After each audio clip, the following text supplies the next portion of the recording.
আমরা সনাতন ধর্মাবলম্বী বা আমরা বলে থাকি আমরা হিন্দু। তবে আমরা কি জানি আসলে হিন্দুত্ব কী বা কোথা থেকে উৎপত্তি এই হিন্দু ধর্মের? বিশ্বের প্রাচীনতম ধর্মের কথা বললে কিন্তু হিন্দু ধর্মকেই আগে উল্লেখ করা হয়। তবে জন্মলগ্ন থেকেই এর নাম হিন্দু ধর্ম ছিল না। এর প্রাচীন নাম ছিল সনাতন ধর্ম।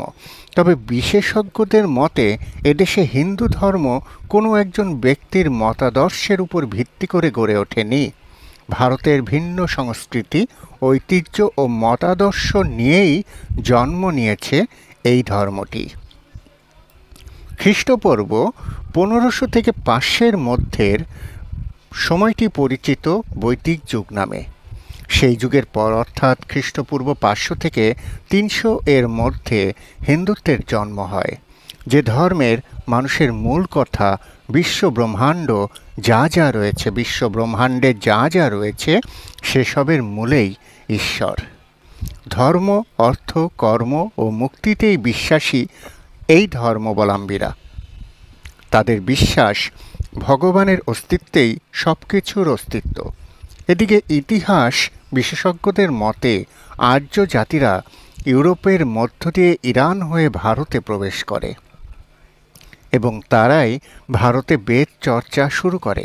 ধীরে ধীরে গোটা ভারতে তা ছড়িয়ে পড়ে। এবার প্রশ্ন হলো, হিন্দু শব্দটি আসলে কোথা থেকে এলো? অনেকের মতে আফগানদের থেকে এই শব্দটি শুনেছিল আর্যরা, কারণ সিন্ধু নদের তীরবর্তী সনাতন ধর্মের সাধু সন্ন্যাসীদের হিন্দু বলে উল্লেখ করা হতো, আর সেখান থেকেই নামটি প্রচলিত হয়ে ওঠে। এই সনাতন ধর্মের সন্ন্যাসীরাই বেদ, উপনিষদ, ভাগবত গীতা শ্রুতিবদ্ধ করেছিলেন, যা পরবর্তীকালে লিপিবদ্ধ করা হয়েছিল। সেই যুগে বেদের নিয়ম মেনেই সমাজের বিভিন্ন কাজ করা হয়। চিকিৎসা, সমাজ চালনা, গণনার মতো কাজগুলি যার মধ্যে উল্লেখযোগ্য। যে সভ্যতা বৈদিক সভ্যতা হিসেবে পরিচিত। আর্য জাতির লোকেরা মূলত 4টি সম্প্রদায়ে বিভক্ত ছিল: ব্রাহ্মণ, ক্ষত্রিয়, বৈশ্য ও শূদ্র। কাজের ভিত্তিতেই সম্প্রদায় ভাগ করে নেওয়া হয়েছিল, পরবর্তীকালে যা হিন্দু সমাজের রীতিতে পরিণত হয়েছে। সেই সময় কোনো মূর্তি পূজার চল ছিল না, ছিল না কোনো মন্দিরও। ইন্দ্র, বরুণ, অগ্নি এবং সোম এই দেবতারা যজ্ঞ এবং বেদ পাঠের মধ্য দিয়ে পূজিত হতেন। যে কোনো বিশেষ গুরুত্বপূর্ণ কাজের আগে যজ্ঞ করা আবশ্যক ছিল। এর অনেক পরে রামায়ণ ও মহাভারত প্রথমে শ্রুতিবদ্ধ এবং পরে লিপিবদ্ধ হয়। বর্তমান বিশ্বের 3য় বৃহত্তম ধর্ম এটি।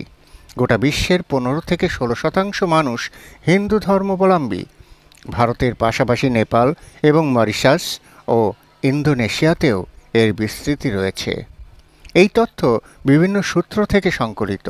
হিন্দু ধর্ম ও হিন্দুত্ব নিয়ে একাধিক ব্যাখ্যা রয়েছে, তারই কিছু অংশে আলোকপাত করা হয়েছে আমার এই প্রতিবেদনে।